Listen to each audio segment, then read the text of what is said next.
Ok, on arrive maintenant au troisième module, balisage et optimisation SEO avec Screaming Frog.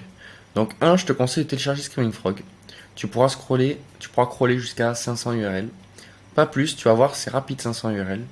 Moi j'ai pris la version payante, tu dois être à, je sais pas, peut-être 120 balles l'année, quelque chose comme ça. Et on va prendre le site on va fermer tout ça. Cet article il a bien été publié. D'ailleurs, c'est l'article que je t'ai montré tout à l'heure. Ça donne ça. Toc. Voilà. Hop. Tu vois, je te parlais de ça au début. C'est pour ça que je laisse 4 lignes avant. Voilà. Et je peux voir que la structure titre est propre. Tout en vert. Ok. Je te montrerai comment on voit ça plus tard. Ça aussi on ferme. On va analyser le site de Charloudini qu'on a vu ensemble. Avec Screaming Frog.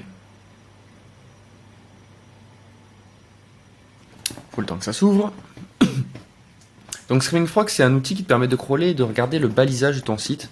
C'est-à-dire tous les titres, est-ce qu'il manque des titres, est-ce que les images sont trop lourdes, est-ce qu'il y a des erreurs 404, est-ce qu'il y a des erreurs 500 sur ton site, quelle est l'arborescence de ton site, est-ce qu'on peut la visualiser? Bien sûr que oui. Tu peux visualiser l'arborescence, les crawls, tu peux voir aussi le PageRank, il y a plein de choses qui sont possibles et c'est ça qui est assez magique. Bon, ici je te fais une formation qui est assez rapide. J'espère que tu avais déjà des petites bases de SEO pour essayer de comprendre tout ça.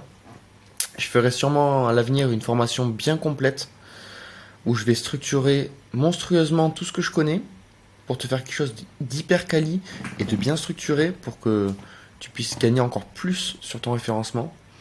Et pour l'instant, cette petite formation est déjà très bien pour que tu aies les bases et que tu amènes ton site à quelques milliers de visiteurs. Ok, donc là, il va crawler. Donc comme tu peux voir, le total des URL rencontrés est déjà de 81.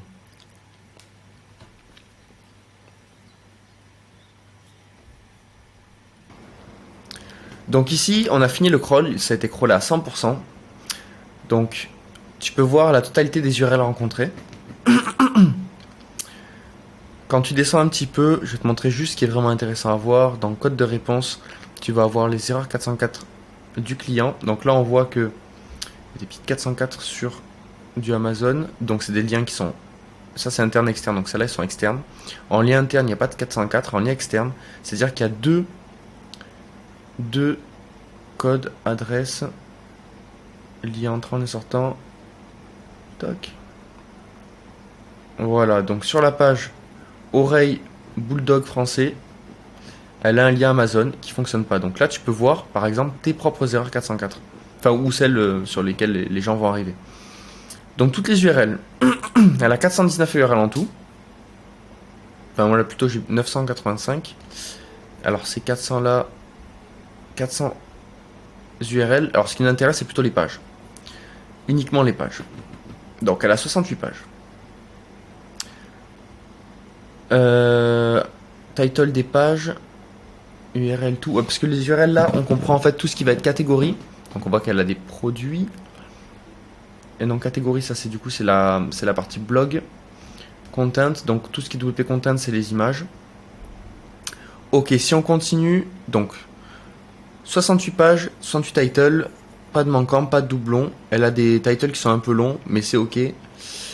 Méta description. Donc là, elle a une méta description manquante sur la page blog. Bon. Les métadescriptions sont toutes trop longues, elles font plus de 155 caractères, ce qui est vachement long pour la moitié des pages. Enfin pour 33 pages, donc 50% du site. Moins de 110 caractères. Ok, sur la page contact. C'est pas assez long, elle aurait pu étoffer un peu plus. Partie H1 manquant, tout va bien. H2 manquant, 21. Ah oui, donc les pages de catégorie, c'est là où il n'y a pas de H2. Et la page blog non plus. La partie contenu, page à faible contenu, elle en a 10. Les pages catégories, elle n'a pas acheté de catégorie elle a pas acheté de contenu sur les pages catégories. Les images, elles sont en JPG, donc pas en WebP. Elle aurait pu utiliser Imagify pour avoir tout en WebP et les compresser. Elle aurait gagné pas mal de temps au chargement. Donc là, c'est vraiment important que tu fasses tout ça. Une fois que tu as fait ton site, tu lances, avant de l'indexer, tu lances un petit coup de un petit coup de Screaming Frog, et tu corriges tout ce qui va pas. Texte alt manquant, il y en a 20, et tu vois vraiment tout ce qui manque sur ton site.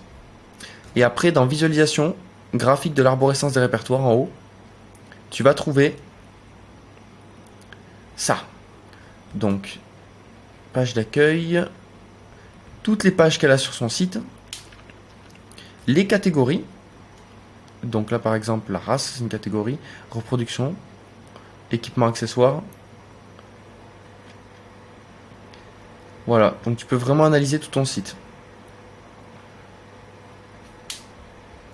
Ok, maintenant que tu as vu ça, le but de ton but, c'est qu'il n'y ait aucun H2 manquant, c'est qu'il n'y ait aucune page à faible contenu, c'est que tout soit ok. Que les métadescriptions soient toutes faites, qu'elles soient pas à plus de 155 caractères, moi je te conseille vraiment du 115-120. Et une fois que tout est bon, t'as pas d'erreur 404, là tu peux te permettre de lancer ton site et pas avant. C'est très important de lancer un bon site.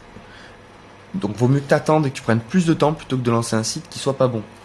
Et oublie pas, si tu veux faire tes 1000 visiteurs, donc on part de zéro, donc on parle de la création d'un site, ton URL, tu la prends au dernier moment.